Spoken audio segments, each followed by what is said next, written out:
Morning everyone. Well, I was just doing a tyre change to my mountain bike there. Just ordered 2 new tyres and inner tubes from online shopping in Thailand, Lazada. I wasn't going to make a video, but I thought, well, there's a few interesting little points, mostly down to the Thai climate and the temperatures that are generated here. And they happened to my back tyre, the old inner, and this is the front one obviously, the inner tube, because of the heat, sometimes ends up gluing itself to the inside of the tyre. Now that is well stuck.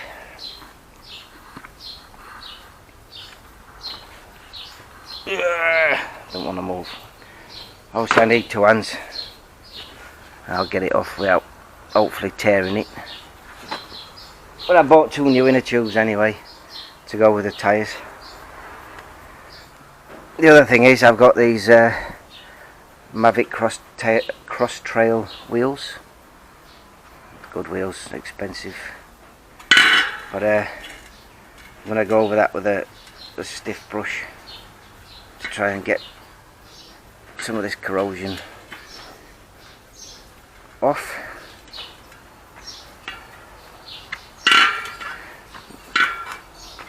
The original tyres that came with it were those Schwalbe Rocket Rons, and they were tubeless. But what I found was where the the Presta valve went through, it had corroded the metal, especially on the back wheel. This one's not so bad, and it started leaking out of there anyway, so I ended up putting tubes in.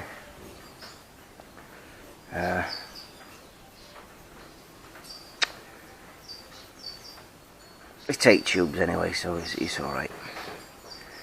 Alright then, just thought I'd let you know that.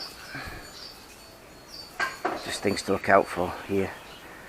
I'm going to put a bit of talcum powder in the wheel actually before I put the inner tubes on. Help them stop sticking. But then again, I don't think I will, because if water gets in through this hole, it'll just turn it to mush. Not a good idea. Alright, I'll crack on. Yeah, I bought the CST Jackrabbit tyres because the tread pattern suits the terrain around here, which is mostly sand and gravel. I bought a wired tyre, a bit cheaper than the folding tyre. Main difference is there's a wire that runs around the bead, rather than the folding tyre, which is Kevlar. The folding tyre is a little bit more expensive and a little bit lighter, 60 grams lighter per tyre, which is next to nothing. But then again, you've got to add the weight of the inner tube as well.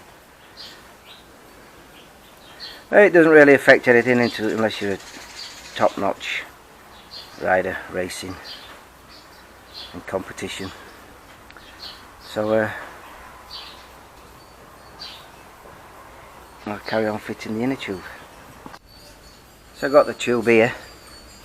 The tyre itself is 26 inch by 1.95, and the inner tube is a 26 by 175, 2.125. So I'll put a little bit of air in there first to make it easier for fitting. Just a little bit.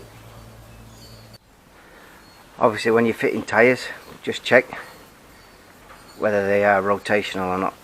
This one is, so because of the tread pattern. So make sure that you put the tyre on so it rotates in the right direction.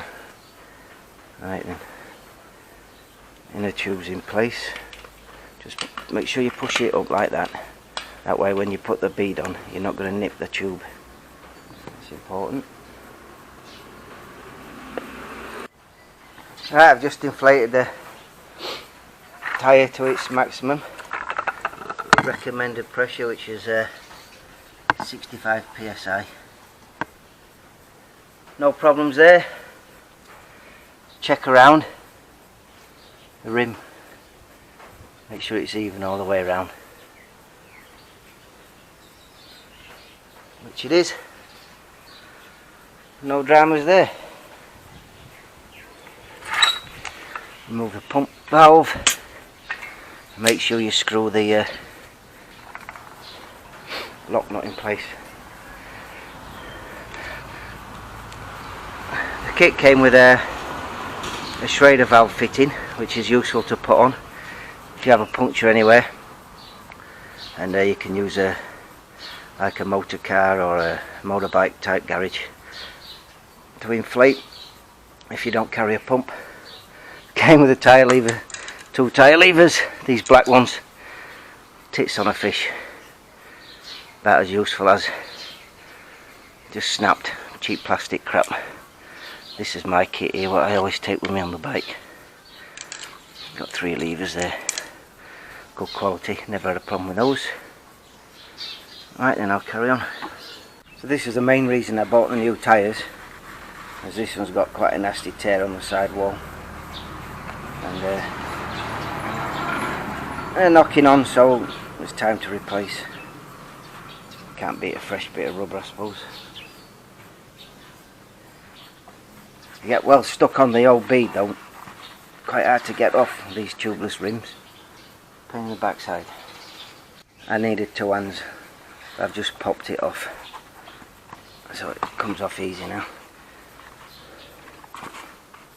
We're quite tight, and see if I can lift it off with my spacky left hand, which I have done. There you go, and I'll show you what I was talking about with the corrosion. There, look. There's no point trying to use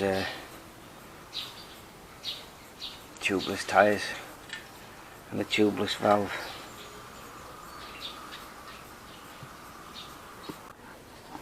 Yeah, our last job to do is get this inner tube off this tyre.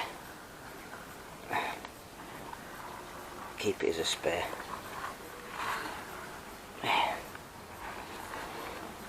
It's the same thing with already training shoes. I don't buy expensive running shoes anymore, because after a while the bloody soles just fall apart.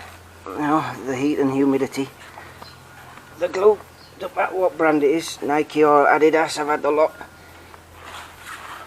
and they just come undone. Give up the ghost.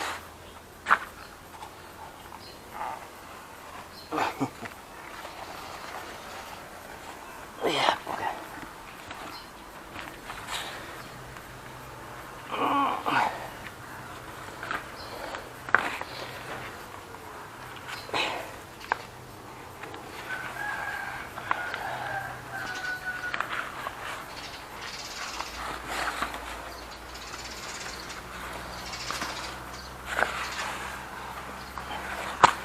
There you go. I'll cut the spare inner tubes. Someone mentioned the other day about me being able to fix things one-handed. Well, when I fractured my arm, several places in my fingers, I had a wire, it's called a K wire, inserted into the ulnar styloid, which is this little bone here. It become dislocated and fractured, so they put a wire in to knit it back together, but I had no movement in my hand when I seen the OT, the occupational therapist. I could only move my hand about that much because the pain from that wire, it just restricted my movement. But now I've got quite a bit back, but I needed a bone graft on here. This is why I've got a neat scar, and they took it from they take something from your hip bone and they mash it up into a paste, and then they put it into the bone that won't knit together. And anyway, when they did that operation, they took that wire out. They said they were going to straighten my broken finger up, my little finger there, but they forgot. But anyway, I asked them to cut my finger off, the little finger, because it's bloody useless and it's painful. And I'm limited to what I can do with it really, but anyway, they refused to cut it off. What could I do apart from chop it off myself? But I've got a bit movement back, it's better than nothing. You know, limited what I can do like that way, but hey ho. That's life. Right, tyres are on now. I'll give it a run out later. See how it feels. Yeah, it's just nice having good new rubber on there. Supposedly a good tyre, or good tyre makers, the CSTs. Made in China, but I think it's European design and technology. Yeah, we'll just see how it feels when I get out there. Right, I'll catch you later now. The sun's coming up and I'm hot.